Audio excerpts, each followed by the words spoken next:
좌표를 그리면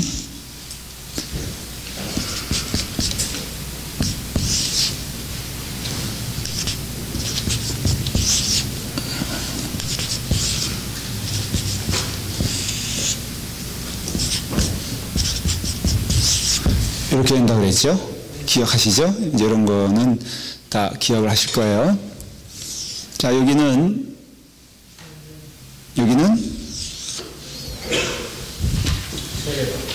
세례받고 광야에서 40일 금식을 하셨다. 이런 기억을 하시고요. 그 다음에 첫 번째 6월절에 4월달인데 이게 다 이거 다 4월 되죠? 여기서 뭐 했습니까? 성전 청소를 해버리죠. 그죠? 그래서 여기서 이제 발칵 예루살렘이 뒤집어지죠. 그리고 어디로 갑니까? 갈릴리. 그 전에 여기서 세례를 받으시면서 누구를 만나고 누구를 모집하게 되죠? 5명의 제자들을 이때 본격적으로 제자라고 말할 수 없고 그냥 예수님을 따르는 자. 제가 파타임, 풀타임 그렇게 얘기를 했죠. 그래서 파타임 기억나세요? 이거 다 몰라도 정직하게 말하면 천국 가는 데는 지장이 없을 거라고 믿습니다. 그래서 혹시 뇌세포의 그 작용에 의해서 너무 기억력에 감퇴가 있으신 분들은 그렇다고 해서 너무 시험 들지 않기를 간절히 바랍니다. 오늘 분위기 보니까는 이쪽은 다 이렇게 전멸을 했어요. 내일 새벽 기도가, 특별 새벽 기도가 있어가지고 아주 단단한 각오들을 하는 것 같습니다. 그래서 제가 믿음 없음을 용서하세요. 사실은 제가 아까 조금 회개했어요. 이번 금요 집회는 방학하고 다음 주부터 하는 건데, 괜히 했나 보다. 그랬는데, 이렇게 나오신 거 보니까 너무너무 감사해요. 하여간. 근데 여기는 좀 황하니까 여기를 위해서 기도 좀 해주세요. 이분들을 위해서. 우리 태권사님 여기 앉았다가 왜 또 글로. 저 같으면 여기 앉겠어. 여기서 나는 지킨다. 여기 김현수 사모가 딱 저기 왠지 외로워 보이면서도 뭔가 자리를 지키는 그 자세가 있지 않습니까? 자, 그래서 5명 됐고요. 그 다음에 갈릴리로 가서 이제 사역을 시작하시죠. 특별히 기억나는 거 있으세요? 네, 감사해요. 자, 그래서 요 두 번째 6월절에는, 그러니까 요 갈릴리 여기 있었고요. 두 번째 6월절에는 무슨 사건이 있었죠? 예루살렘, 다 예루살렘이죠? 예루살렘에서 병자를 고치죠? 그리고 호련히 돌아가죠? 그래서 사마리아를 통해서 돌아가죠. 여기서 만난 게 누굽니까? 수가성 여인, 이 만나죠? 이렇게 가서 이제 여기부터 세 번째 6월절 되면서부터 무슨 작업을 시작합니까? 제자 훈련을 시작하죠. 그렇죠? 그래서 이제 쭉 하다가 12명을 확정을 짓죠. 그래서 수전절인 10월 달부터 어디를 출발합니까? 예루살렘으로 출발을 하죠. 그래서 이게 마지막 여행이 되는 거예요. 그래서 오늘 여러분들이 이제 말씀은 예수님께서 마지막 여행하는 장면이 249페이지부터 이제 시작이 되는 겁니다. 자, 누가복음, 그러니까는 249페이지를 피시면서 여러분들이 좀 쫓아오시면 좋겠어요. 자, 여기부터 이제 아주 예수님께서 본격적인 일들을 하십니다. 그게 뭐냐면은 자신의 정체성에 대해서 아주 분명히 밝혀요. 그래서 긴장의 유대인들과 바리새인들과 제사장들과 예수님과의 긴장도가 아주 최고조로 이렇게 경험되어지는 그런 일들이 벌어지게 되죠. 예수님은 그러니까는 숨기지 않으세요. 이제는 그 모습에 대하여.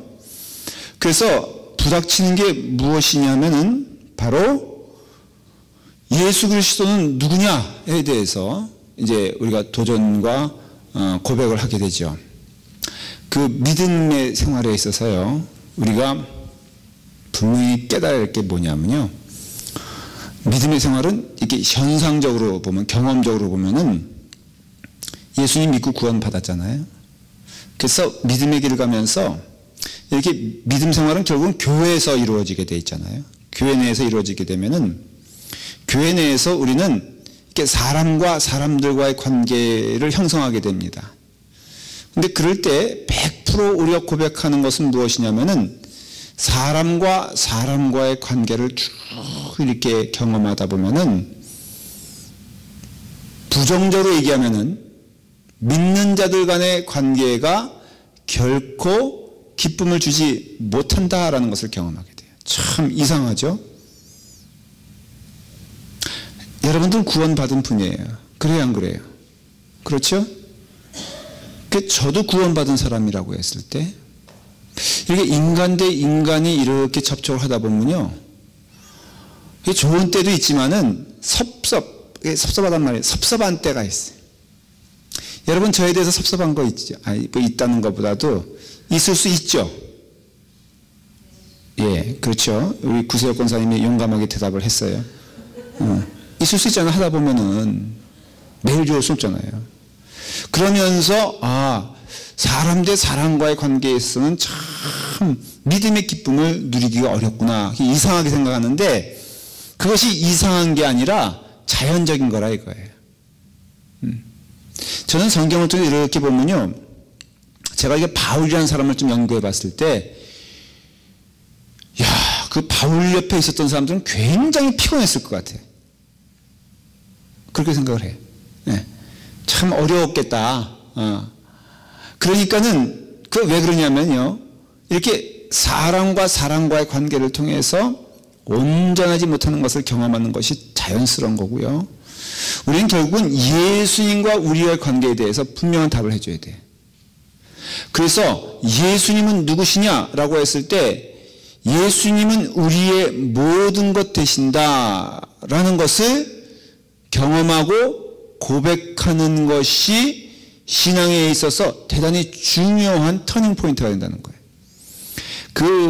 이제 초대교회부터 이렇게 해가지고 수도원 운동이 벌어지지 않습니까? 그런데 여러분, 그 유명한 사람들 가운데 성 프란시스코라고 있잖아요.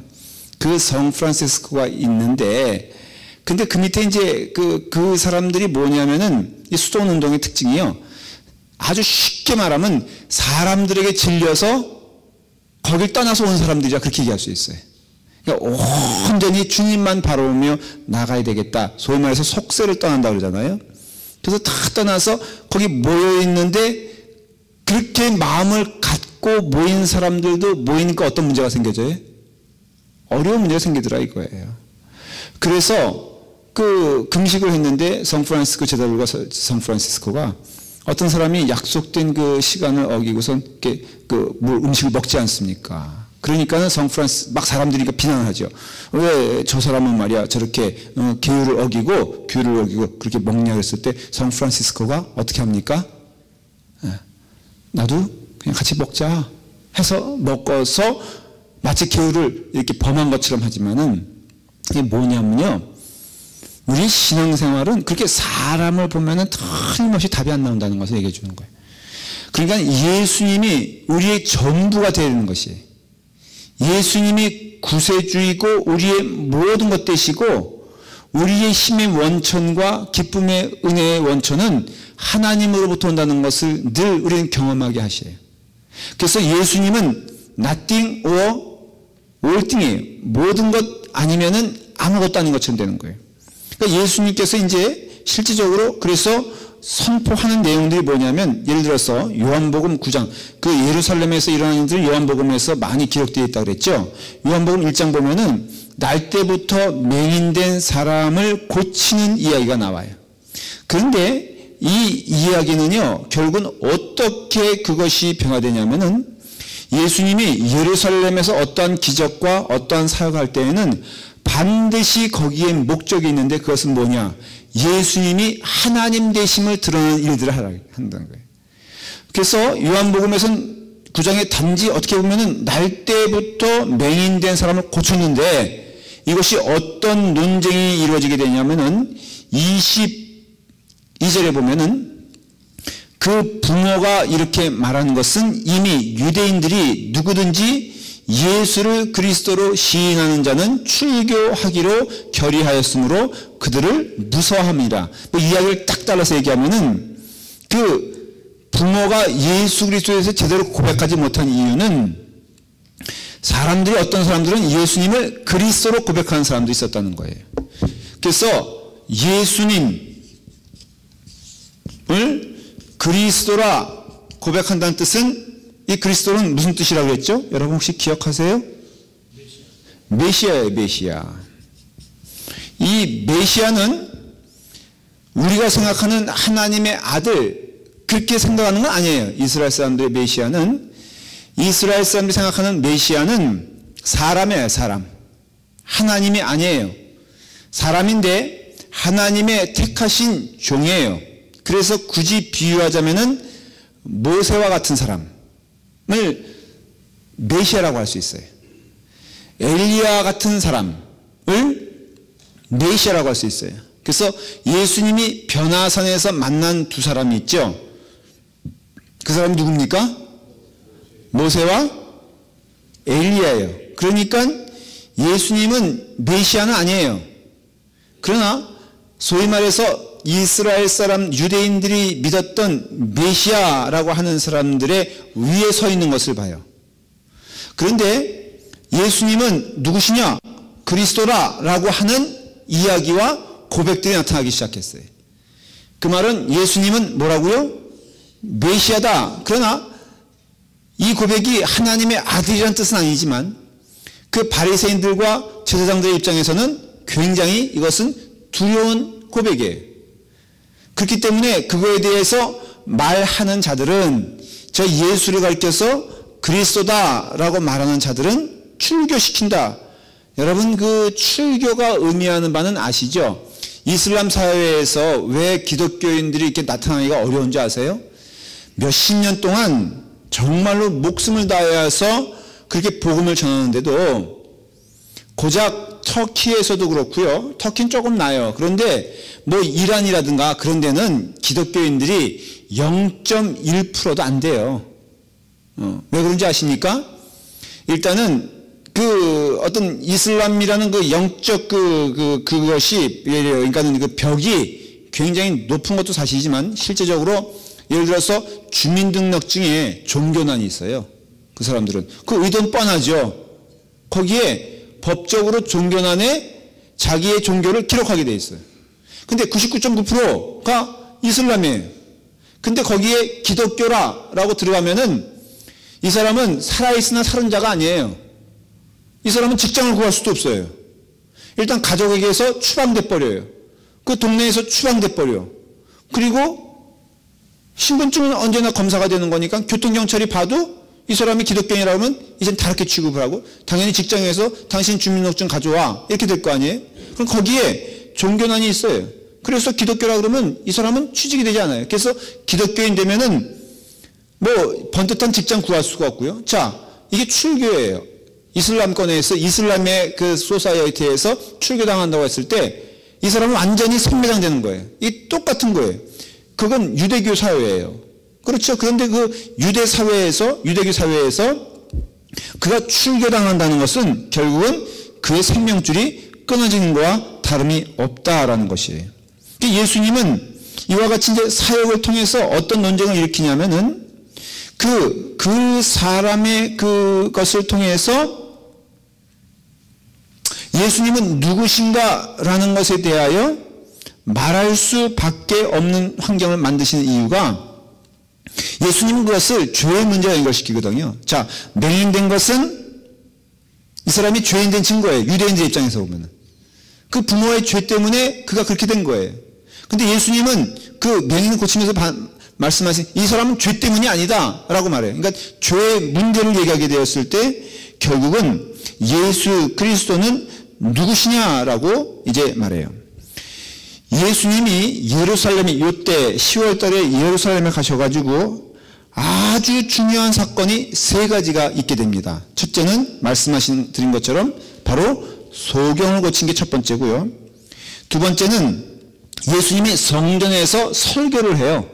설교를 수전절에서 설교를 하는데 그 설교의 내용이 뭐냐면 요한복음 10장, 이제 요한복음 9장 10장 쭉 이렇게 이어져 가는 거거든요.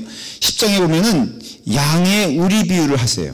자, 여기 보면은 내가 진실로 진실로 너희에게 이르노니 문을 통하여 양의 우리에 들어가지 아니하며 하면서 이제 문에 대하여 말씀하시는데 요한복음 9장의 10장 9절에 보면은 뭐라고 말씀하시냐면은 내가 문이니 누구든지 나로 말미암아 들어가면 구원을 받고 또는 들어가며 나오며 꼴을 얻으리라. 그렇게 수전절에 성전에서 누가 다 듣는 가운데서 제사장들과 바리새인들이 듣는 가운데서 양의 울타리와 양의 문에 대한 설교를 하세요.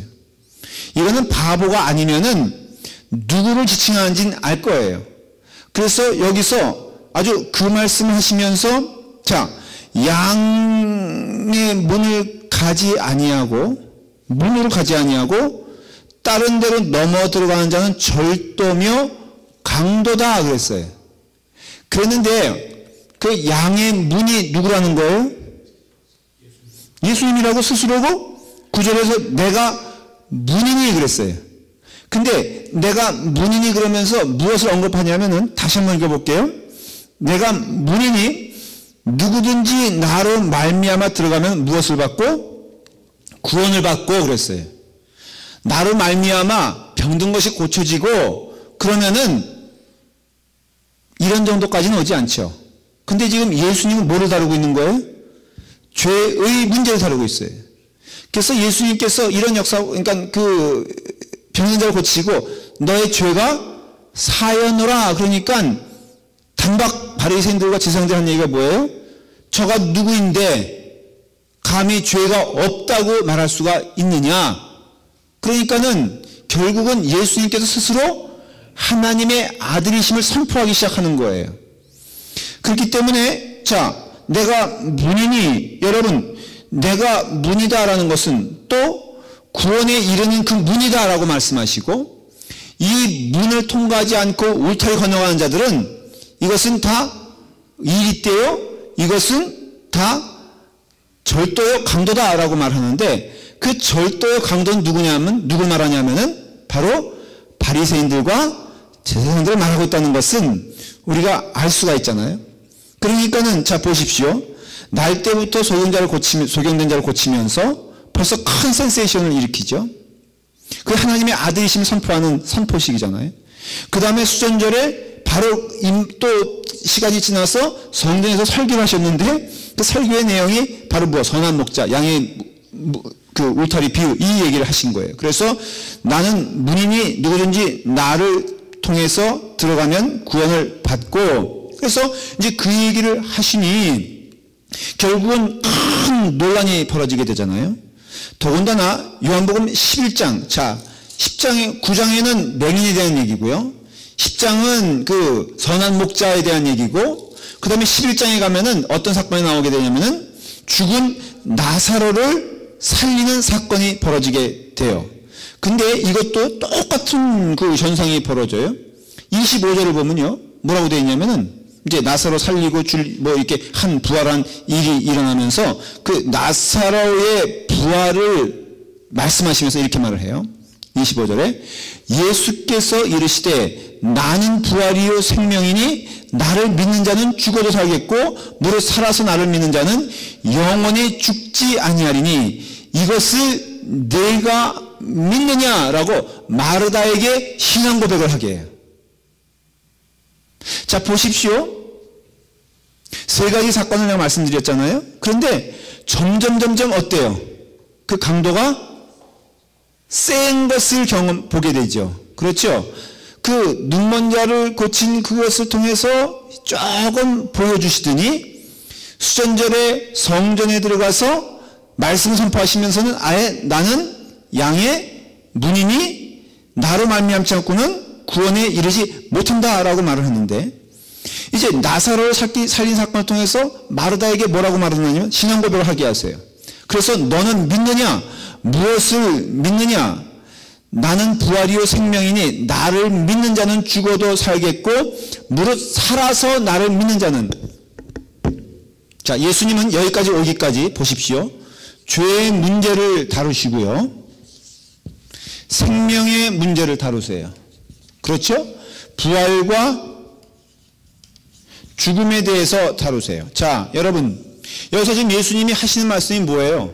이제는 나는 부활이요 생명이니, 곧 생명을 주관하시는 분은 누구라고 고백을 해요? 구약에서도 보면요, 생명을 주관하시는 분은 하나님이라고 분명히 고백하고 있어요.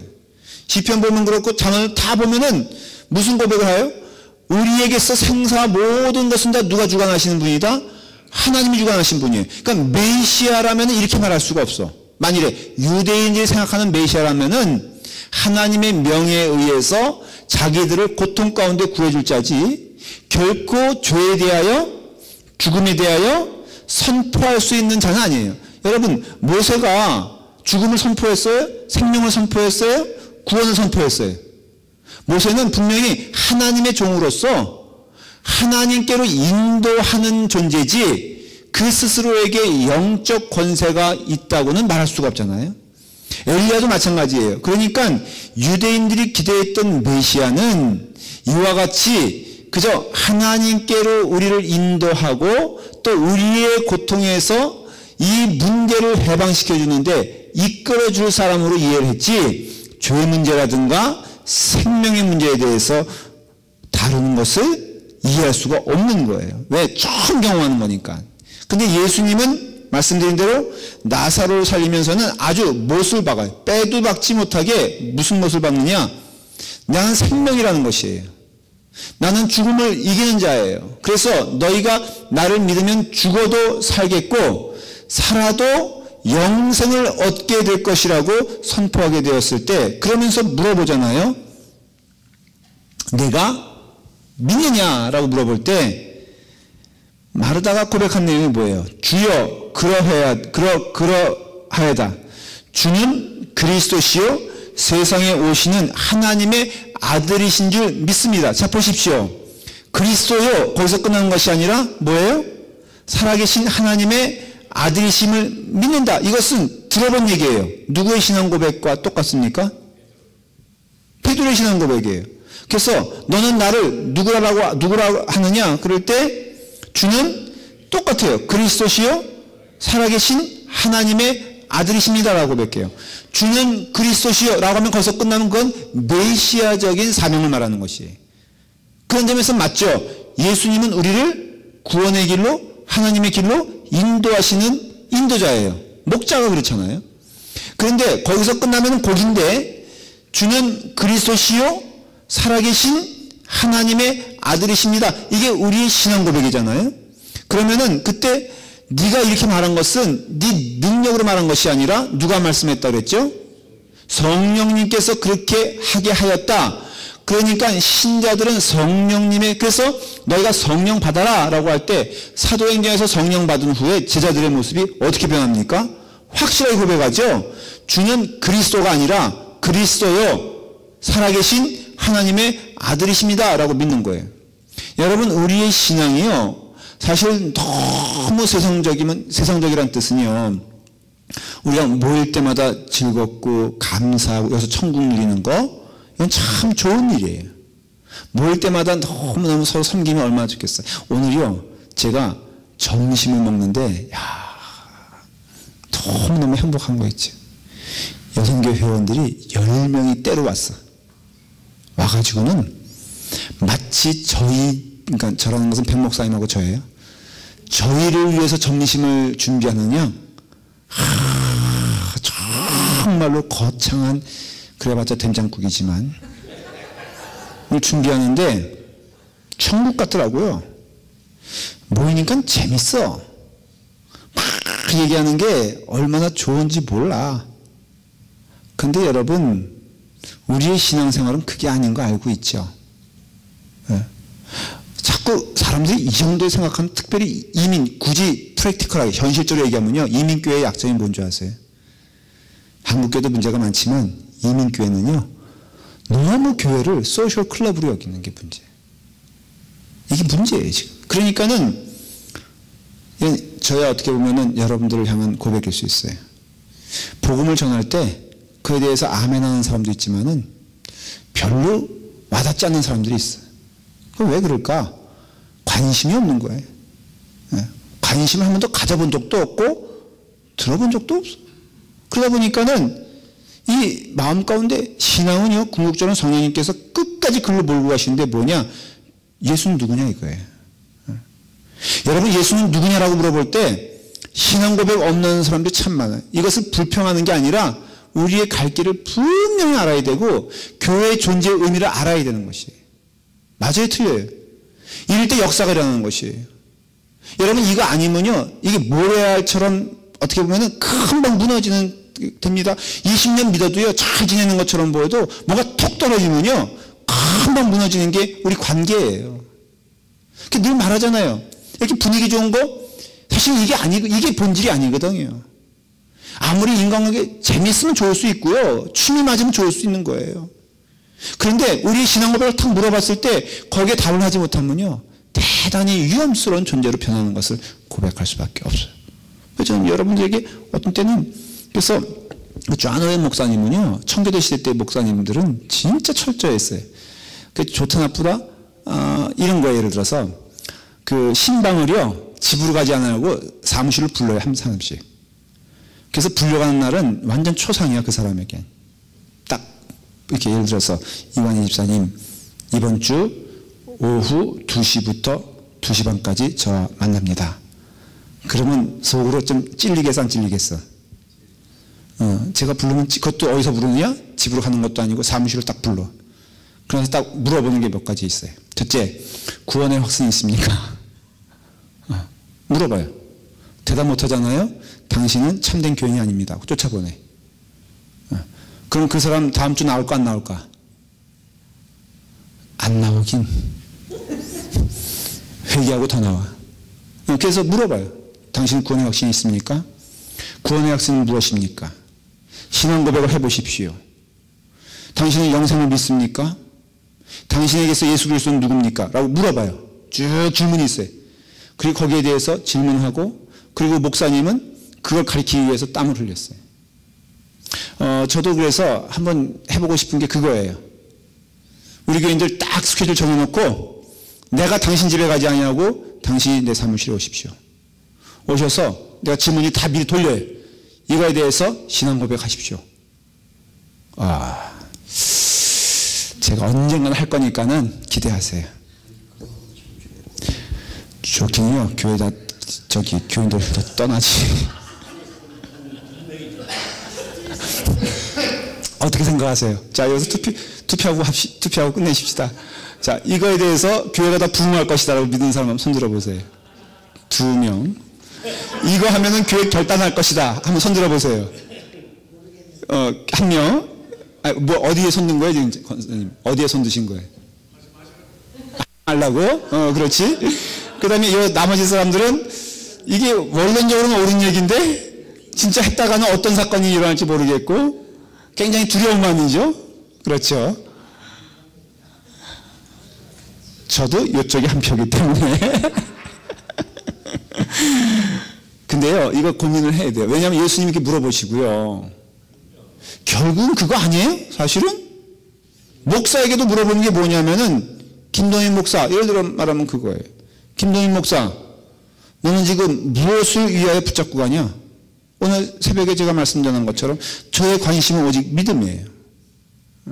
다 이렇게 누리는 것, 교회가 성장하는 것, 그래서 대접받는 것, 육신적으로 좋을 수 있죠. 그러나 이것이 본론이 아니라는 것이에요. 지금 예수님이 그쪽으로 계속해서 마르다에게 물어본 것인 것처럼 물어본다니까, 너는 나를 누구 하느냐? 너는 내 이야기에 대해서 너는 믿느냐라고 물어볼 때 그 믿음은요, 세속적으로 뭐 조금 잘 살게 되고 믿습니다고 하면은 어려운 문제가 해결되고 뭐 아이들 등록금 문제가 해결되고 직장 문제가 해결되고 이게 아니라 이거예요.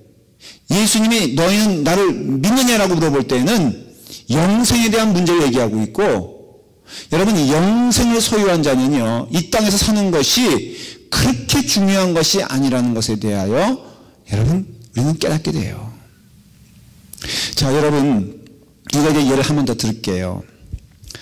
크리스마스 때 우리가 가끔 행사하는 게 산타클로스가 와가지고는 애들에게 선물을 주죠. 그렇죠? 선물을 주는데 혹시 그 산타클로스가 노망이 들어가지고 어떤 애는 선물을 빼먹고 까먹고 준비 안 해왔다고 하면 걔는 그것이 목숨과 같은 일입니다. 맞습니까? 틀립니까? 만일에 20명이 있는데 16명 주고 4명 빼먹었다. 그럼 그 아이들 얼굴은 어떻게 되는 줄 아세요? 흑빛이 됩니다. 그렇죠? 그 아이에겐 지옥이에요. 그런데 거기서 어른들이 옆에 있다가 같이 흑빛이 될 수 있어요? 아니, 왜 산타클로스는 나에겐 선물 안 주는 거야? 어? 저기 그냥 저기 애들 은선이라든가 아니면은 주영이한테는 주면서 왜 나에겐 안 주는 거야? 이렇게 분기탱천해가지고 나 이제 교회 안 나와 이러면서 문 박차고 나가는 사람 있냐 없냐 이거예요. 없잖아요. 왜냐? 그 레벨이 틀리기 때문에 그래요. 마찬가지로 영생을 소유한 자들은요, 나타나야지는 태도와 증거가 틀려요. 제가 한번 경험한 건 주보에 철자 한번 틀리게 냈다가 이름 진짜 교회 거덜나는 줄 알았어. 전에 있던 교회도 아니고 지금 이 교회, 우리 라팔마 교회도 아니고 제가 오래전에 있던 교회 얘기예요. 야, 정말 무섭대. 그거 잘못 이렇게 할 수 있잖아요. 그런데 나를 뭘로 하는 거야 이렇게 얘기가 되면요 정말로 당황스러워. 아니 뭘로 알긴 아는데 조금 틀릴 수도 있잖아요. 근데 그게 아니라 감히 이런 사람들은 주로 초신자가 그럽니까? 중신자가 그럽니까? 묵은다기 그럽니까?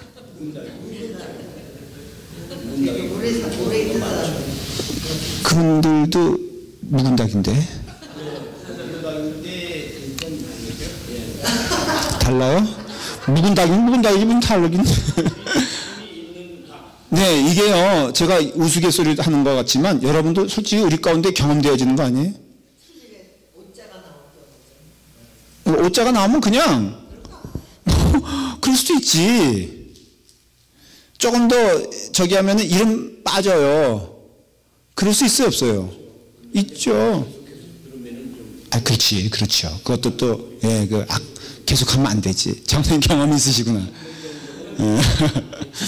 그래서 우리가 이런 문제에 몰입이 되기 시작하면요, 믿음은 어디가 있느냐? 그러니까 목회자도 어떤 때는 한숨 쉴 수 있는 상황이 뭐냐면요, 이런 거에 계속 밀려오는 파도처럼 여러분들이 한번 저를 그렇게 돌아가면서 한 번씩 괴롭혀봐요. 그럼 제가 집에 가면서 야, 이거 대체 목회가 뭐냐? 이거예요. 지금 예수님께서 질문 던지시는 것은 그거에 대한 질문을 던지시는 거예요. 너는 나를 믿느냐라고 할 때 부활의 주님을 믿느냐? 죽음을 이기신 주님을 믿느냐? 생명의 주인이신 것을 믿느냐? 라는 것이에요. 그리고 이 문제에 대한 답을 얻은 자들은요, 삶의 태도가 틀려져요. 그 모습이 틀려. 단편적으로 말할 수 없어요. 그러나 본질적인 것은 세상에 대하여는 버린 자가 되고요, 하나님에 대해서는 귀한 자가 돼요. 조금 더 구체적으로 말하면 세상의 평판이, 그래서 그 다음에는 물론 그러니까 나 홀로 내 식으로 이게 아니에요. 사람들이 막 비난하는데 나는 마이웨이 이게 아니라 그 모든 세상에 대해서는 자유로워지고, 그리고 맡겨주면은 열심히 일하고, 안 맡겨줘도 주님의 은혜 가운데 거하는 자예요. 이런 분들이 자연스럽게 직분 권사님 되고 장로님 되잖아요. 그럼 맡겨주면요, 그것을 아름답고 순수하게 감당하고, 만일에 맡겨주지 않으면은 어떻게 해요? 그래도 하나님의 일을 하는데 지장받는 거 아니잖아요. 그렇기 때문에 우리가 그러한 것을 통해서 예수님을 고백하는 사건들이 점점 요한복음 9장, 10장, 11장을 통해서 집중적으로 일어나게 돼요. 자, 이 정도까지 왔으니까는 이제는 어떤 일이 벌어지기 시작하면은 바로 예수님에 대하여 어떻게 돼요? 죽이려고 하는 일이 벌어져요. 그게 11장 마지막 절에 나와요. 한번 읽어볼까요? 여러분들 성경 이렇게 쫓아오면서 오시면 좋겠어요. 요한복음 11장 마지막 절 시작. 이는 대제사장들과 바리새인들이 누구든지 예수 있는 것을 알거든 신고하여 잡게 하라 명령하였음이라. 자, 그 전에 안 읽었지만 이게 뭐예요? 어떤 이제 그 일들이 벌어졌어요? 예수님에 대한 수배령이 떨어진 거예요. 야, 이거 이제 안 되겠다. 그래서 상금을 걸었겠죠? 그러니 사람들이 예수님 찾아다닐 수도 있잖아요. 자, 예수님은 그래서 어디로 갑니까? 베레아로 갑니다.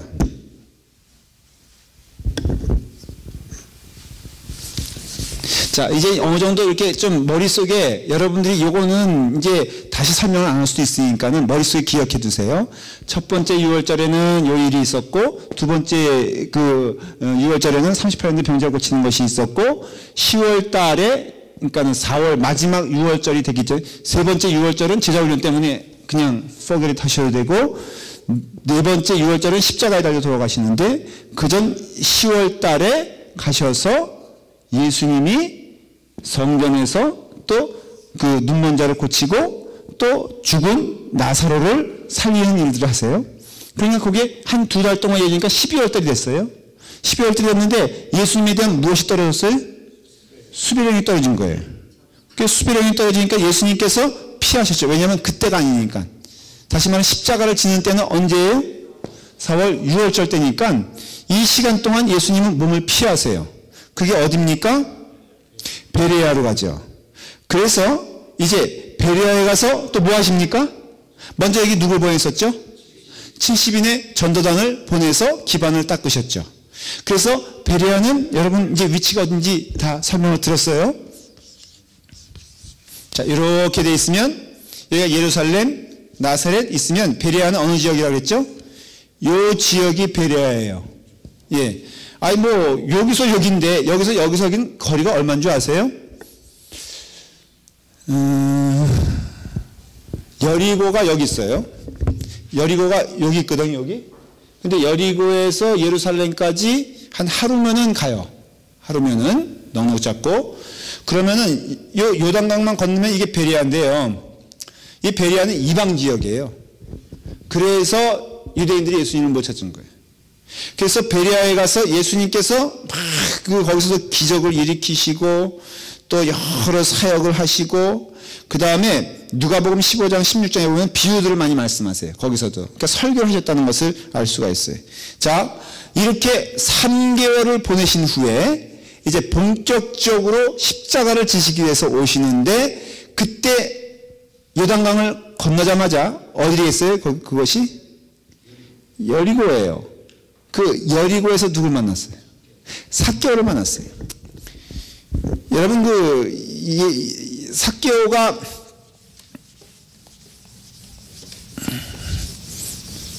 삭개오가 올라갔던 나무가 뭐죠? 뽕나무예요. 뽕나무. 지형적으로 제가 설명을 아주 좀 자세히 드릴게요. 이게 여리고예요. 길이 이렇게 돼 있고요. 요거는 어디로 가는 길일까요? 가버나움, 그렇죠. 나사렛. 또 이렇게 해서 이게 실크로드예요. 소위 말해서 이게 실크로드예요. 그래서 세리가 여기에 있었을 거예요. 근데 이게 어떻게 되어 있냐면요. 길이요. 요 현대적으로 아마 그때도 그랬을 것이다. 그렇게 추측을 해요. 이렇게 내려오면요. 이렇게 이게 지금 여리고 시내예요. 이렇게 돼서 이렇게 해서 이렇게 가고 이렇게 돼요. 길이. 뽕나무는 어디냐면요. 바로 여기 있어요. 여기. 어떻게 하냐고요? 제가 가봤다니까. 울타리가 이렇게 쳐져 있어요.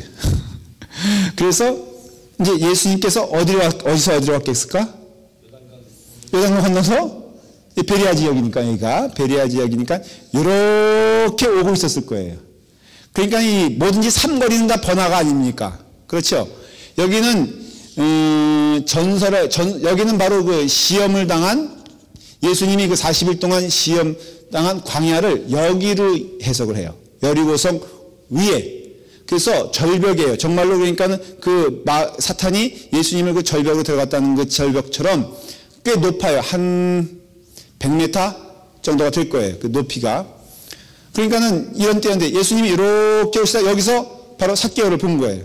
예수님이 가시기 위해서. 그래서 그 삭개오를 만나서 그 누가복음 19장에 또 이야기 되는 거예요. 그냥 왔다 갔다 해요. 요한복음에 기록된 내용도 있고 그리고 또 누가복음에 기록된 내용도 있어요. 그런데 이제 그와 같이 삭개오를 만나서 삭개오에게 구원을 베푸시죠. 자, 누가복음 19장으로 가보면요. 마테마가 누가죠. 누가복음 19장에 가보면은 거기 삭개오가 나오죠.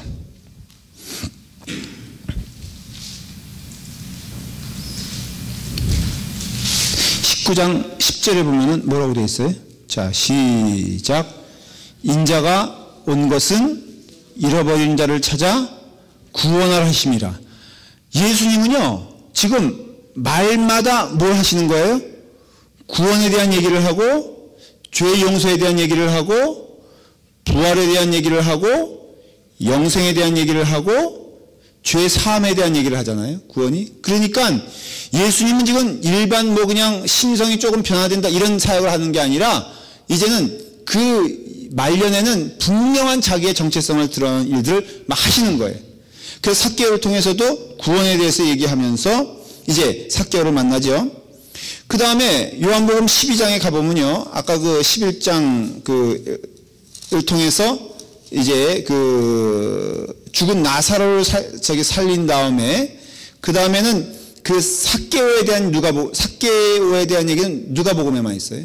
근데 12장 요한복음 12장에 오면은 그 삭개오 다음에 어떤 일이 벌어지게 되면은 예수님 발에 향유를 붓는 일이 벌어져요. 누가? 마리아가. 조금 시간적으로 뭐 여러분들 이거는 상식적으로 기억해 두세요.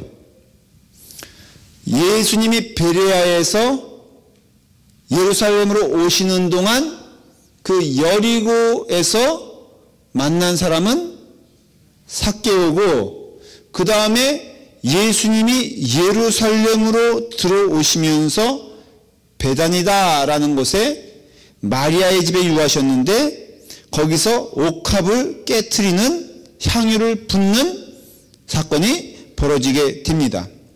그게 언제냐 하면은 바로 6월절 6세 전인 토요일에 그 일이 벌어지게 돼요. 그러면서 예수님께서 누가복음 19장에 보면 또 가보면요. 무슨 사건이 벌어지게 되면은 이제 나귀를 타고 예루살렘에 입성하는 장면이 나오게 돼요. 그래서 예수님께서 나귀를 타고 예루살렘에 입성하면서 그 나귀를 타고 입성하신 이유는 무엇일까? 다 하나예요. 구약의 말씀이 이루어지는 것을 보여주는 것이에요. 그래서 예수님께서 이제 나귀를 타고 입성하게 되는데 자, 여기서 혼란이 벌어지게 됩니다. 왜 이스라엘 유대인들이 이상하게 갑자기 돌변하게 되나라는 그 사건이 벌어지게 돼요. 그게 뭐냐면 유대인들은 예수님을 환영했어요. 그렇죠? 종려나무로 흔들었다는 것은 뭘 뜻하냐면은 왕인 뜻이에요. 이것은 메시아예요. 메시아. 이스라엘 사람들은 끝까지 예수 그리스도를 하나님의 아들로 믿지 아니하고 누구로 믿었어요? 메시아로 믿었어요. 근데 메시아는요 위대한 존재고 모든 것에 뛰어난 존재예요. 여러분 모세가 바로 앞에 갔을 때 그 옷의 행색은 어떨지 몰라도 너무나 당당했잖아요. 위풍당당했죠. 그리고 권세도 있었잖아요. 그것처럼 예수님도 권세가 있어야 되는데 그래서 막 그렇게 흔들면서 환영하고 있는데 보니까는 오는 거 보니까 어떤 모습으로 오는 거예요? 당나귀 타고 그것도 뒤뚱거리면서 그 모양 볼품이 어땠을 것 같아요, 여러분? 당나귀 한번 타보셨어요? 근데 그 나귀도 어떤 나귀라고 그랬죠? 세렌떼 나귀? 그러니까 새끼니까 참 예수님도 모질지. 예? 그것도 한번 타시겠다고 아마도 요 정도 되는 거 이렇게 응댕이만 걸치시고 이렇게 뒤뚱뒤뚱 되면서 왔을 거라고. 웃죠? 아마도 웃음 나는 그 장면이었을 거예요. 그러니까 이스라엘 사람들 마음 가운데 혼란이 생긴 거예요. 아니, 기껏 대통령 이렇게 하면서 그러면은 뭐 마차라도 좀 뻔때 있게 타고 오셔야 되는데 고작 예수님께서 여러분들 뭐 예수님이 하시는 일은 다 멋있고 뻔때 나는 일이니까 낙이 타고 오는 것도 멋있으나 아니요. 이스라엘 사람들에게 샥이었어. 쇼크였어요. 막 흔들고 있는데 그래서 기다리고 있었는데 예수님이 뒤뚱거리면서 오니까는 오메 이게 아닌가 봐. 이런 질문이 되겠어 안 되겠어요? 그래서 거기서 이제 완전히 혼란이 됐지만 그래도 또 메시아라고 하니까는 이게 어때요? 뭔가 좀 미심쩍었죠. 그랬는데 기대했던 바는 다르게 예수님께서 십자가에다가 돌아가시는 수모를 겪는단 말이에요. 그리고 십자가를 질질질 끌고 가고 옷은 다 벗겨지고 그리고 면류관을 쓰고 로마 병정들에게 막 그렇게 조롱을 당하는데도 예수님이 한마디 하셨어 안 하셨어? 안 하시니까는 이스라엘 사람들 마음 가운데에는 이게 속았다라는 분노가 생기는 거예요. 여러분 속으면은 그냥 끝나지 아니하고 어떻게 됩니까? 반드시 그 분노는 표출되게 되어 있잖아요. 지금 이스라엘 사람들이 그래서 이 분노, 기대에서 환호에서 이렇게 변화가 된 것을 우리는 어떻게 그 전날에는 그렇게 이렇게 종려나무로 흔들면서 환영하다가 어떻게 그 다음날 돼서 그렇게 돌변할 수 있을까? 그게 아니라 이 사람들이 종려나무를 흔든 것은 육신적인 메시아를 기대한 거예요. 근데 우리도 종려주의를 지내잖아요. 그러니까 우리는 영적인 의미에서 그분은 왕이시다. 그분의 그것은 하나님이시다 라는 걸 고백하기 때문에 종려나무를 흔드는 건데 그 당시에 흔들었던 종려나무는 사실은 그들이 기대했던 메시아인데 그 흔드는 순간부터 그 믿음은 흔들렸다 안 흔들렸다? 흔들렸다는 거예요. 그게 문제가 됐다는 것이죠. 그래서 예수님이 뒤뚱뒤뚱 하면서 오셨어요. 그러니까 예수님이 추구하는 세상은 결국 이 땅에서 천국을 누리는 것이 아니라 영원한 나라라는 것을 알 수가 있어요. 여러분 우리가 믿음 생활의 그 문제와 갈등이 뭐냐면 우리는 주님 앞에 나올 때 자꾸 세속적인 그 욕심으로 나오잖아요. 그래서 무엇도 잘 되게 해주세요. 무엇도 잘 되게 해주세요. 근데 그거에 답이 있어요 없어요? 반드시 여러분들은 거기에 혼란을 겪게 됩니다. 죽음에 대한 문제. 가끔 제가 이렇게 소식을 들으면요. 놀라운 소식을 가끔 경험해요. 제 신학교 동기 가운데 말이에요. 글쎄 동기 가운데 불교로 간 사람이 있어요. 그 저는 너무너무 혼란스러운 거야. 아니 멀쩡하게 목사 되겠다고 와서는 그것도 그렇게 돼서 결국은 불교로 갔다. 이건 뭘 뜻하냐면요. 예수님의 영생에 대해서는 깊이 깨달은 게 없는 거예요. 그러니까 우리 신앙생활도요.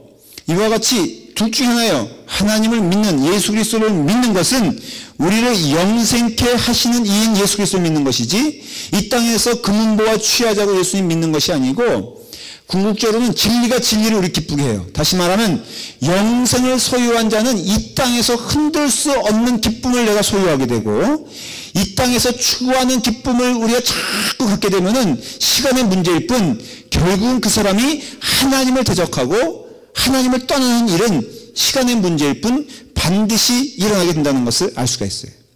자, 뒤뚱거리고 오신 예수님께서 두 번째 성전에 가서 성전을 숙청하는 일들이 벌어지게 됩니다.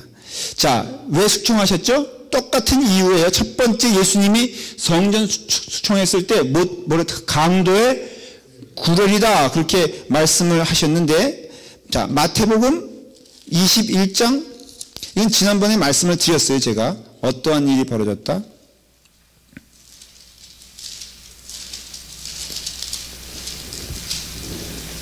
자, 여기 보면은 한 성에, 그러니까 이 성으로 들어오실 때 어때요? 무화과 나무에 대한, 메마른 무화과 나무에 대한 저주를 하시죠. 이것은 영적 사건이라고 그랬어요. 무슨 사건이에요? 바로 열매가 없는 자들에 대한 마지막 경고의 말씀을 주신 것을 알 수가 있어요.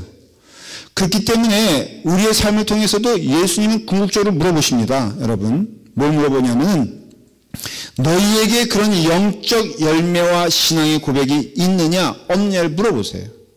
그래서 교회는 궁극적으로 이 질문을 할 수밖에 없고 답을 할 수밖에 없어요. 그러면서 성전에 가시면서 가르치실 때 그 제사장들과 바리새인들이 이제 예수님을 잡고자 결심을 하죠. 그게 바로 21장 46절에 잡고자 하나 무리를 무서워하니 이는 그들이 예수를 선지자로 알미니라. 그러니까 예수님을 아직도 뭘로 기대하고 있는 거예요? 메시아로 기대하고 있는 거예요. 이것이 십자가 사건을 통해서 아주 무참하게 깨지게 되죠. 자, 이제 그래서 예수님은 마태복음 21장 그 다음에 25장까지 예수님은 쭉 말씀하시는데 이것이 다 하루 사이에 이루어진 말씀인 걸 기억하셔야 돼요. 분량은 많지만은 이 이야기는 어떤 이야기다? 며칠간에 몇 년에 걸쳐 이루어진 것이, 말씀되어진 것이 아니라 예수님께서 바리새인들의 질문에 답하시고 치열하게 그리고 예언하시고 그리고 예루살렘 성전이 무너질 것을 예언하시고 하는 이야기들이 그 마지막 날에 25장까지 이제 벌어지게 돼요. 그래서 막 비유도 얘기하시고 이제 그런 말씀을 26절에 보시면 26장에 보면은 처음에 뭐라고 되어 있어요? 시작.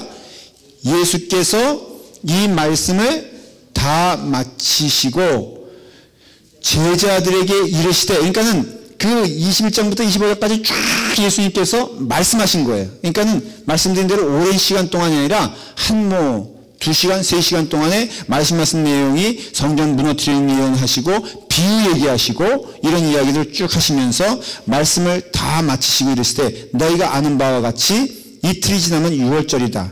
인자가 십자가에 못 박히기 위하여 팔리리라 하시더라. 아주 선포를 다시 하세요. 이틀 후에 나는 어떻게 된다? 십자가에 달려 죽게 될 것이다 라고 하면서 선포를 해요. 자, 여러분 지금 페이지 251페이지에 보면은 그 생장점이라는 박스에 보면은 바로 신약 성경의 이슈는 예수, 그는 누구인가에 대한 질문을 한다고 했잖아요. 그리고 그 다음부터 일어나는 일들은 보십시오. 페이지 252페이지에 보면은 예수님이 유월절 만찬하시잖아요. 유월절 만찬하실 때 보면은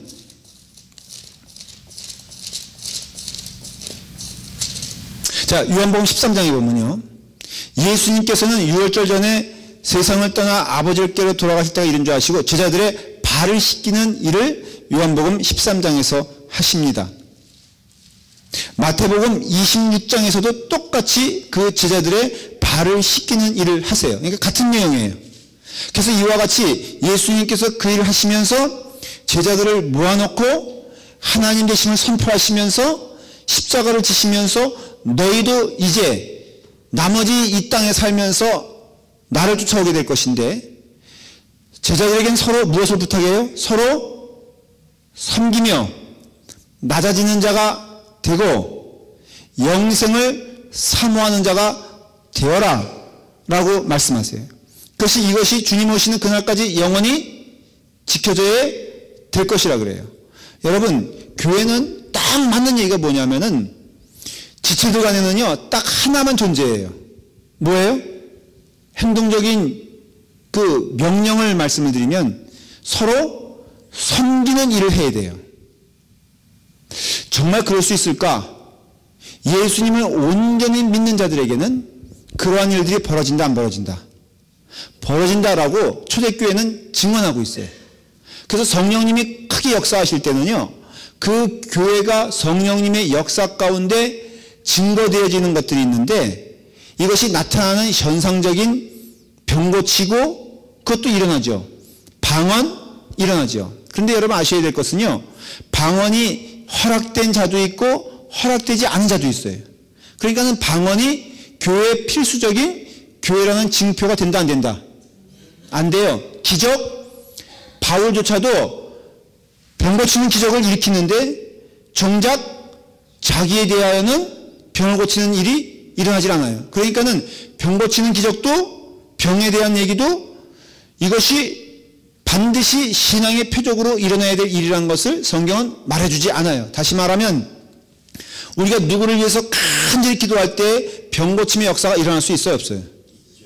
있죠. 간절히 기도할 때 병 고침의 역사가 안 일어날 수 있다 없다? 있죠. 다시 말하면 우리는 전심을 다하여 기도하는 것은 신앙의 분명한 행위지만 결과적으로 병 고치는 것과 병 고치지 않는 것, 이것은 신앙의 열매의 증거가 될 수 있다 없다? 없어요. 간절히 기도했는데도 병 고칠 수 있고요, 간절히 기도했는데도 병 고치지 않을 수도 있고, 간절히 기도했는데도 나에 대한 장벽의 문제가 우리 생각에 해결될 수 있고, 간절히 기도했는데도 안 될 수도 있다 없다? 있다라는 것을 성경은 말해주고 있어요. 그러니까 이런 걸로 이 사람의 신앙이 있다 없다? 그 교회가 역사가 있다 없다? 여러분, 순수하게 주님의 일을 하는 그 성도들의 모임 가운데에도 간절히 기도했는데, 그 사람을 놓고 기도했는데도 그 사람의 병이 낫지 아니하고 그냥 그 약속된 시간에 죽을 수 있어요 없어요? 있어요. 그러니까 이런 걸로 시험 들면 안 돼. 또 여러분들 그렇기 때문에 확 그런데 쫓아가도 그건 하나님의 뜻이 아니에요. 하나님께서 그렇게 역사하시는 것도 하나님의 뜻이지만 그것을 막으시는 분도 하나님의 뜻이라면은 그걸로 하나님의 어떤 그런 이 길만이 하나님의 것이다, 그건 아니에요. 그런데 반드시 일어나야 되는 일들이 있어요. 그건 뭐냐면은 서로 섬기는 것이 돼야 돼요. 기적이 일어나는 교회도 그 기적으로 인하여 섬기는 역사가 일어나야지. 그래서 기적이 일어나면은 그것이 내게 있어서 특별한 하나님의 터치요, 그렇지 않으면은 그래서 거짓된 효용도 있을 수 있다 없다? 있다는 것이에요. 사탄도 병 고칠 수 있어요 없어요? 있어요. 여러분, 어떤 때는 신기하게도요, 무당도 두 가지가 있는 거 아시죠? 학습 무당이 있고, 까먹었다. 예, 강신 무당이 있어요. 그래서 강신 무당이 있고 학습 무당이 있어요. 무당의 딸이 보고 듣고 배워가지고 무당된 것은 무슨 무당이라고 그래요? 학습 무당이에요. 사주팔자 그거 젊게 보면서 하는 것, 그거는 어떻게 보면 학습 무당이에요, 강신 무당이에요? 학습 무당. 제가 너무 구체적으로 이쪽으로 들어가면 또 여러분들이 너무도 관심을 표할 것 같아서 좀 두려운 마음인데, 근데 강신 무당이 있을 수 있어 없어요? 강신 무당은 조금 효험이 있어 없어? 장로님 너무 이렇게 적극적으로 몰입하시면 안 돼요. 예. 그래서 강신 무당은 효험이 있느냐? 네, 자꾸만 있다고. 성경을 보면은 실제로 그러한 일들이 일어나요. 영적 세계가 있어요. 그래서 저도 어떤 때는요, 이렇게 정말 똑같은 게 아니고, 예, 저도 학습 무당일 수도 있고, 무당이 편이 학습 목사일 수 있고, 강신 목사일 수 있죠. 목사의 아들로 태어났으니까 보고 듣고 배운 게 그거 아니에요. 그래서 우리 목사 아들들이 목사님 돼가지고 가끔 부흥강사님들 오셔가지고 보고 듣고 배운 게 이거라는 거 아니에요. 그래서 유치원 때 이성희 목사님, 두림교회 목사님이 어릴 때부터 한 것이 뭐냐, 괜히 동네를 모아놓고선 안수하고선 헌금 걷어가지고 먹을 거 사 먹었다는 얘기 제가 들었거든요. 그건 완전히 학습 목사지. 예, 보고 듣고 배운 거 따라서 할 수 있어요. 그런데 그게 아니잖아요. 그러니까는 우리가 이게 보게 되었을 때 정말로 예수 믿는 그 강신 표현이 그렇지만 신적인 성령적인 열매는 무엇일까? 내 능력으로는 할 수 없는 것에 대하여 하게 하시는 것은 무엇일까? 이게 기적이 아니라는 것이에요. 방언이 아니라는 것이에요. 저는 이것은 확신 있게 말씀을 드릴 수 있어요. 여러분들이 영적 체험이 있다 할지라도 이거에서 거부감이 없길 간절히 바라요. 그래서 우리가 그럼 무엇이냐? 서로 섬기는 거예요. 그래서 교회가 교회된 증거는요, 교회를 보면 알 수 있어요. 저는 그래서 제 스스로 새벽 기도하면서 아니면 기도 시간에 하나님께 어떻게 보면 한숨하면서 물어보는 내용이 있어요. 제가 금요 집회만 얘기하는 거지 주일날은 절대 얘기 못하는 것이, 제가 부임한 지 이제 됐잖아요. 그러면 질문이 이거예요. 하나님, 제가 사역을 이만큼 했는데 정말 변화됐나요? 변화된 증거는 무엇일까요? 그럴 때 제가 이런 걸 가끔 여러분들에게 물어보면 여러분들은 막 변화됐다 그래. 그래 안 그래요? 변화됐어 안 됐어? 대답해봐요. 변화됐어요? 확신해요? 그래서 하는 얘기가, 목사님 말씀도 많이 배우고요, 제가 깨달음도 많이 있었고요, 제 마음 가운데 하나님이 옆에 있다는 것을 제가 경험하게 돼요. 근데 하는 것을 보면은 2년 전에 못된 것이나 지금 못된 것이나 똑같으면은 그거 뭐예요? 띠에 띠.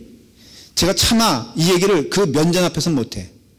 그래서 개인적으로는요, 제가 여러분들 개인 만날 때는 이런 얘기 안 합니다. 아, 권사님 2년 전이나 똑같네요. 장로님 어쩜 이렇게 변화가 없어요. 이런 얘기 안 한다고요.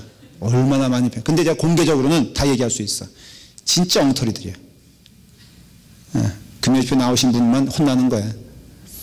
그 증거가 뭐냐? 겸손이에요, 겸손. 섬김이에요. 이것은 우리의 능력으로 되는 게 아니에요. 저는 그래서 여러분들에게 억지로 그것을 하라 말할 수도 없어요. 안 되는 거 어떡해.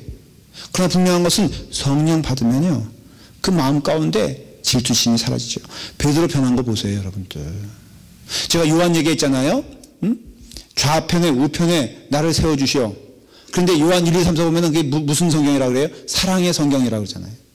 여러분 어떻게 사람 있게 변할 수 있어요? 성령님이 임하시면 그렇게 변한다는 것을 보여주잖아요. 자꾸 목사님 평생 안 변합니다. 그냥 그렇게 살아가는 것입니다. 여러분 거기에 속지 마세요. 변화되어 있는 것이에요. 이전에 악한 사람이 예수 믿으면 선한 사람 되어야 되고요. 이전에 양보 못하던 사람들이 변하면은 양보한 사람이 되고, 베드로에 보십시오. 그렇게 편협하고 급했던 그 사람이 베드로 전서 후서 읽어보면요, 그 사람의 신앙이 얼마나 변했는지, 그 사람의 삶의 모습이 얼마나 변했는지 여러분들이 둘을 비교해 놓고 보면은 어떤 때 깜짝깜짝 놀라야 되는 것이에요. 마가를 보십시오. 조금 고생하는 거, 복음을 전하기 위해서 그런 거 싫어해가지고 도망갔던 사람이 그 마가를 보면 말이에요, 정말 부끄러운 자아상이 누구냐? 자기 자신이라고 고백하잖아요. 그러니까 그것을 보게 되었을 때 이 신앙에 있어서 분명한 변화는 예수님께서 6월절 그 만찬, 마지막 그 만찬하시면서 내가 간절히 너희에게 소원하는 것이 있는데 서로 섬기는 자가 되라. 한마디만 하시잖아요. 그거 왜 말씀한 거 있어요? 없잖아요. 너희는 서로 섬기는 자가 되라. 이 땅에 살면서는 우리는 섬기는 자가 되고요, 천상을 향하여서는 영원을 소유한 자로서 하나님 나라를 사모하는 게 성도의 공동체라 이거예요. 그래서 우리 교회는요, 딱 두 가지예요. 서로 모이면은 섬겨서 기쁘고, 그리고 우리의 신앙은 하나님 나라를 향하여서 나아가는 순례자요, 영원한 나라를 향하여서 나아가는 자이기 때문에 그 삶의 모습이 세상 사람들과는 어때요? 달라야 되는 게 우리 라팔마 교회예요. 이것을 잊어버리면 우리는 혼란을, 방향이 없어져 버려. 대체 목표가 뭐며, 성도의 삶이 뭐며, 맨날 모여서 예배드리는 목적이 뭐며, 맨날 모여서 밥 먹는 목적이 뭐며, 특별 새벽기도 하는 목적이 뭐냐라고 할 때 저는 담대하게 말할 수 있어요. 우리로 하여금 서로 섬기게 하는 것이 이 땅의 삶의 모습이고, 하나님 나라를 향하여서는 분명히 우리가 그 길을 가는 순례자임을 고백하면서 주는 그리스도시요 살아계신 하나님의 아들이십니다 라는 것을 고백하는 것이 믿음 생활이에요. 저는 그 점에서는 조금 이게 교만한 건 아니고요, 제가 여러분들과 함께 교회 부임해서 지금까지 얘기한 것은 제가 믿기에는, 여러분들은 어떨지 몰라요, 저는 하나님의 나라 선포했다고 저는 믿어요. 여러분들의 시선을 예수 그리스도께 집중하게끔 저는 지금까지 이끌어왔다고 믿어요. 만약 여러분들이 그 길 아닌 딴 걸로 해서 계속 혼란스럽다면은 제가 참 잘못된 길을 가리키는 거죠. 마음이 아프죠. 그러니까 우리 교회가 그 길을 향해서 나아가야 돼요. 함께 모여 기도하는 것도 모이면 섬기게 하시는 것이고, 하나님 나라를 향해서는 끝없이 그 눈을 고정하여 예수 그리스도에 대한 신앙 고백을 분명히 하며 주님 나라 가기까지 달려가는 게 우리의 믿음 생활이에요. 이게 바로 사실은 성경의 주제이기도 해요. 자, 그래서 이제 빌라도의 재판이 있고요. 넘어가겠어요. 그래서 부활의 사건이 있어요. 말씀을 정리하려고 해요. 여러분, 그래서 성경을 통해서 보게 되면요, 예수님께서는 끊임없이 우리에게 질문하시는 내용은 바로 내가 누구냐. 내일 새벽기도 제목이 뭔지 아세요? 말씀에 혹시 관심 있으신 분들 얘기하시면 저를 기쁘게 하는 거예요. 보지 마시고. 야, 보지 말라고 하는데도 끝까지 보는 사람들이 저 3명. 근데 나는 이 3명을 칭찬합니다. 왜냐하면 나머지 사람들은 모르면서 배째라식이잖아. 알면서 안 보면은 이쁘기라도 하지. 그래도 이 세 분은 모르니까 그래도 내가 보지 말라고 해도 컨닝이라도 해가지고 대답을 하려고 하는 저 천국은 누구의 것이다? 침노하는 자의 것이라고 했어요. 저는 그래서 이 세 분에 대해서 아주 칭찬을 많이 합니다. 나머지 사람들은 B야, B. 자, 제목이 뭐예요? 내 인생의 왕은 하나님이에요. 정말 이 메시지가, 아니, 우리의 신앙생활에 이것이 답이 되었으면 정말 좋겠어요. 우리 교회가 그 길을 향해서, 이거는 참 마음에 있는 얘기를 지금 하는 거예요. 여러 가지 혼란스러운 일도 있죠. 이건 우리 교회뿐 아니에요. 여러분들 오해하지 마십시오. 모든 지상의 교회들이 다 경험하는 거예요. 그 어려움을 우리가 뚫고 나가야 되는데, 그런데 이 지상의 모든 교회들이요, 다 하나님은 우리의 왕이시다라는 것을 고백해야 돼요. 그러면 굳이 표현하자면 장로님들의 헌신이 얼마나 아름다워질까. 익사이팅하지 않아요? 여러분, 우리 교회 장로님들 위해서 기도하시기 바랍니다. 권사님들은 어떻게 보면은 장로교는 권사님들이 여자들만 있잖아요. 근데 우리는 뭐 다 섞어서 하지만 장로님이 아버지라면은, 굳이 표현하자면은 권사님들은 어머니라고 할 수 있어요. 그래서 이렇게 예를 들어서 뭐 우리 도권사님을 보면요, 그 안에 그냥 안기고 싶은 만큼 뻔함이 있어야 돼, 교회는. 아마 제가 안기겠다는 게 아니라 그냥 우리 볼 때마다. 그래서 우리 태권사님 보면요, 몸은 가냘퍼도 온 교인들을 품을 만한 이렇게 애정이 좀 보여줘야 돼. 예? 아셨죠? 그래서 교회가 오면은, 만나면은 애들이 알잖아요. 애들이 벌써 피하면은 그 문제 있는 줄 아시기 바랍니다.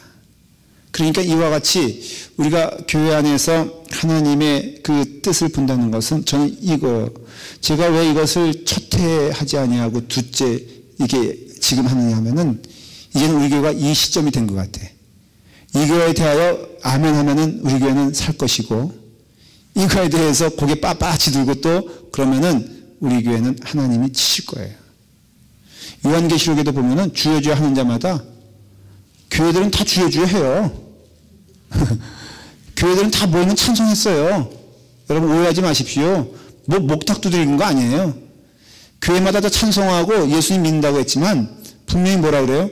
주여 주여 하는 자마다 천국 가는 게 아니고 내 뜻에 따라서 헌신하는 자들이 천국 갈 것이라고 그랬고, 요한계시록의 7교회 보면은 그 가운데에는 책망받아 내가 토해낼 것 같은 그런 교회도 하나님께서 말씀하시기를 있는 교회가 있다고 했을 때, 우리 라팔마 교회가 어느 교회인지 누가 장담하냐 이거예요. 분명한 건 두 가지예요. 하나님께서 기뻐하시는 교회 아니면 하나님께서 토해내실 교회예요. 두 가지뿐이 없어요. 중간에 있을 수가 없어요. 그래서 우리 이 시간에 고백해야 되는 것은 왕이신 하나님을 고백하면서 그 하나님의 나라를 향하여서 부름받은 자들임을 믿으면서 성도들 간에는 섬기며 겸손하며 나누며 내게 있는 것이 넉넉하니 주여 나를 사용해 주시옵소서라는 것이고, 영적으로는 하나님 나라를 바라보며 하나님이 왕이신 것을 고백하면서 생명 주신 그분께 우리의 삶을 위탁하며 영생을 향하여 나아가는 것이 신앙의 공동체로 간다면 너무 명확하지 않습니까? 오늘 저도 너무 많은 경험들이 있었어요. 기도해 주셔야 될 거. 이따 잠깐 기도할게. 우리 지금 이 교회를, 중부제일교회를 이제 팔고, 그리고 이제 우리가 교회권을 짓지 않습니까? 근데 다 막판에 와서 문제가 생겼어. 예. 문제가 생겼으니 심각하죠. 예. 문제가 생겼어. 그래서 딱 나중에 보니까는 타이틀, 다시 말하면 그 오너십이 우리가 아니야. 중부제일교회도 아니야. 옛날 그 전에 교회 노르록교회로 돼 있어. 뭐긴 뭐예요, 그렇게 됐지. 그랬는데 거기 사인하는 사람들이 다 없어져 버렸어. 당연히 없어졌죠. 교회가 없어진 지 한 30년, 40년 됐으니까. 그래서 사인을 해야 될 우리 교회가 사인을 못하고 있어요. 네. 심각하죠. 머리가 복잡할 것 같죠. 그렇죠.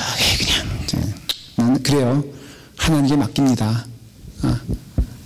그거는 정말로 우리가 하나님께서 역사하실 것을 믿고, 무슨 뜻이냐? 이거 놀래가지고 갑자기 오늘 밤잠 못 자라 그게 아니라, 이런 일이 있다 할지라도 하나님께서 역사해 주실 것을 믿고, 그래서 지금 열심히 이거는 해결하려고 담당자들이 애를 쓰고 있어요. 그런데 이와 같이 우리가 함께 기도하면서도 깨달아야 될 것은요, 우리에게는 두 가지.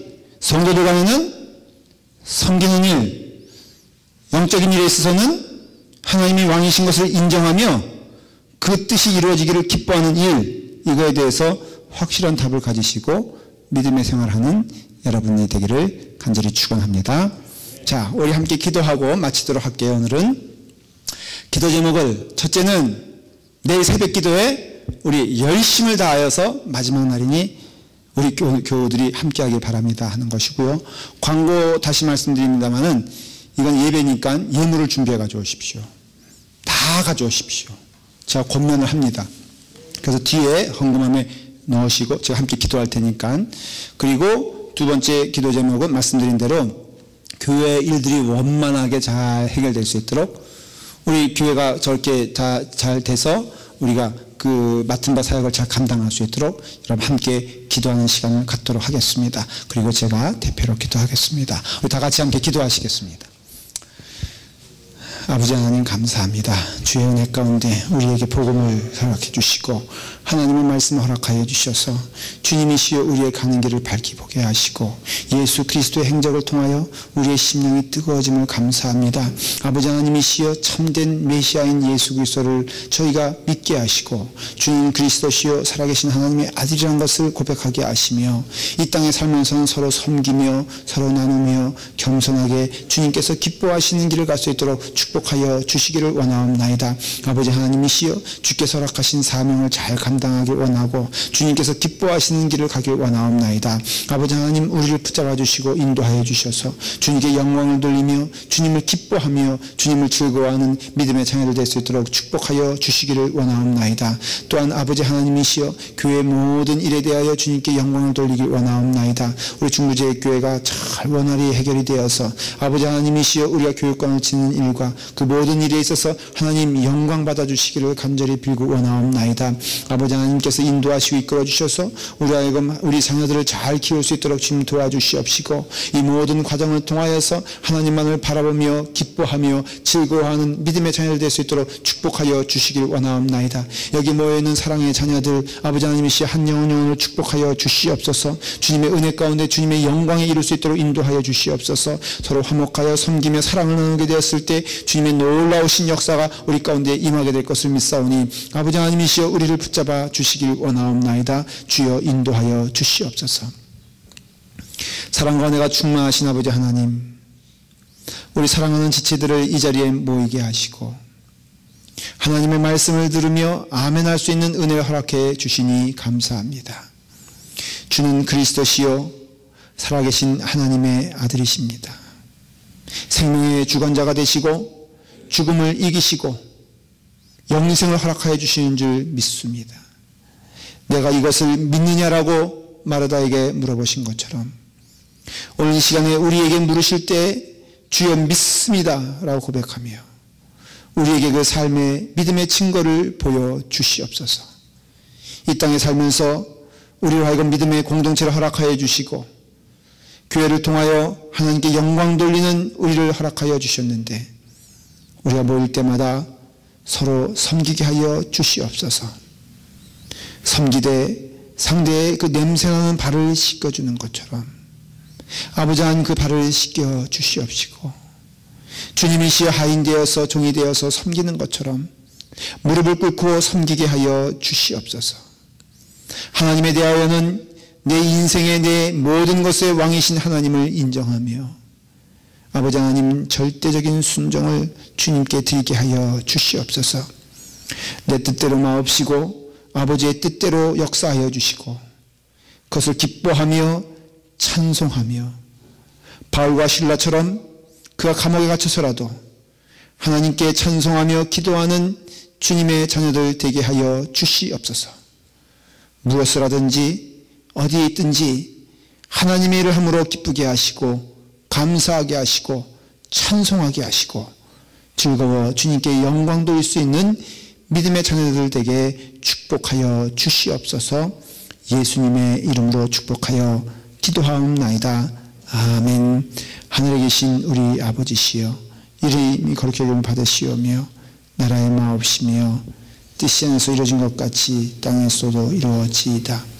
오늘날 우리에게 일용할 양식을 주옵시고 우리에게 죄 지은 자를 사하여 준 것 같이 우리 죄를 사하여 주옵시고 우리를 시험에 들지 말게 하옵시며 다만 악에서 구하옵소서.